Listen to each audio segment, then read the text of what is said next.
Uma decisão do Tribunal Regional Federal da Terceira Região, em São Paulo, pode impedir que o INSS suspenda pagamentos para beneficiários que, por algum motivo, não conseguiram fazer a perícia médica. Para entender essa decisão, a gente conversa agora com o Daniel Martiniano. Ele é advogado previdenciário e está com a gente pela internet. Doutor, boa noite. Queria saber se essa decisão, que foi de um caso específico, julgado em São Paulo, pode abrir precedentes para outros casos em todo o Brasil. Boa noite. Boa noite, Edson. Boa noite a todos que nos assistem pela TV Pajuçara.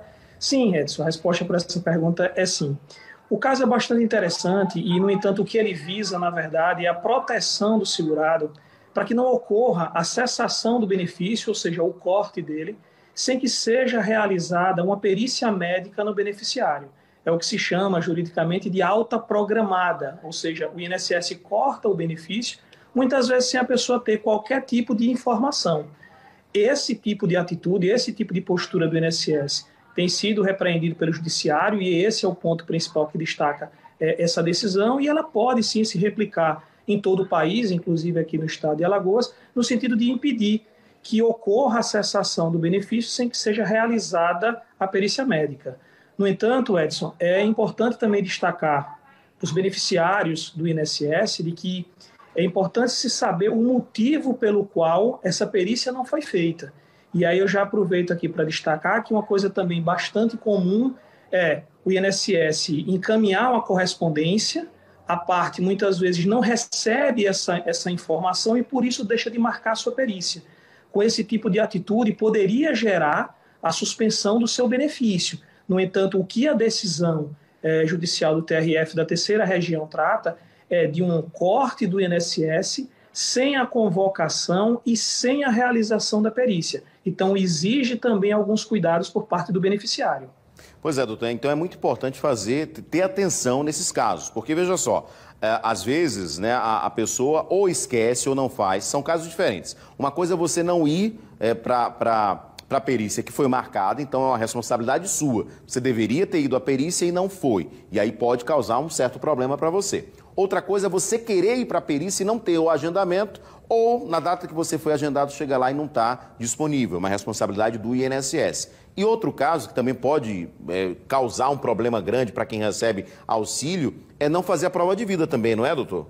Exatamente. E dentre essas hipóteses aí, Edson, que você traçou, eu vou acrescentar mais uma, que também é bastante comum, e é uma situação que, em decorrência agora do pente fino, que o INSS vai realizar, e vai fazer uma revisão em cerca de 170 mil benefícios em todo o país, o que é que ocorre? Nessa revisão, a convocação do beneficiário, ela se dá por carta, que o INSS envia para a residência do beneficiário, e o que ocorre comumente é o endereço cadastrado no INSS não está atualizado ou ele, por algum motivo, está incompleto. E aí o INSS encaminha a carta, essa carta não chega até o beneficiário, ele não toma conhecimento de que está sendo convocado, em razão disso ele acaba não sabendo, não marcando a perícia e acaba surpreendido ao, de repente, se dirigir ao banco para receber o seu benefício e perceber que não há pagamento.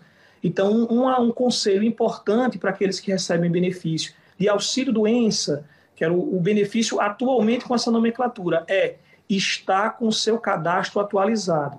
Se você tiver dúvida se a sua informação está completa, se o seu endereço está certinho, recomendo entrar no próprio site do INSS, no meu INSS, com o CPF e uma senha previamente cadastrada. Você consegue ter acesso e confirmar se o seu endereço de fato lá está completo, para que você receba essa notificação, caso você esteja entre aqueles que serão convocados pela revisão agora do pente fino do INSS. Então, são cuidados, Edson, assim, muito importantes que o segurado precisa ter na intenção de evitar qualquer tipo de problema no recebimento do seu benefício.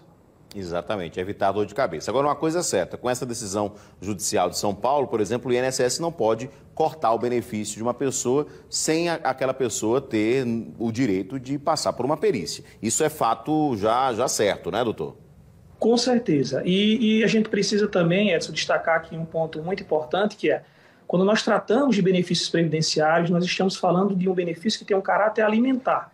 Ele serve para alimentação, custeio básico, então nada mais justo que dar garantia ao cidadão de só ter o seu benefício cortado, caso seja comprovada a sua recuperação. E para que isso ocorra, evidentemente, se mostra necessária a realização de uma perícia. Não pode simplesmente a autarquia federal, o INSS, fazer algum tipo de presunção de que houve uma recuperação sem sequer avaliar aquele segurado. Então, o que tem direito o INSS é de marcar a perícia, de convocar o cidadão e de o cidadão realizar, de fato, a perícia médica. Somente no caso de, depois de submetido ao exame, ser comprovada a sua capacidade, a sua recuperação, aí sim é que o benefício poderia ser cessado.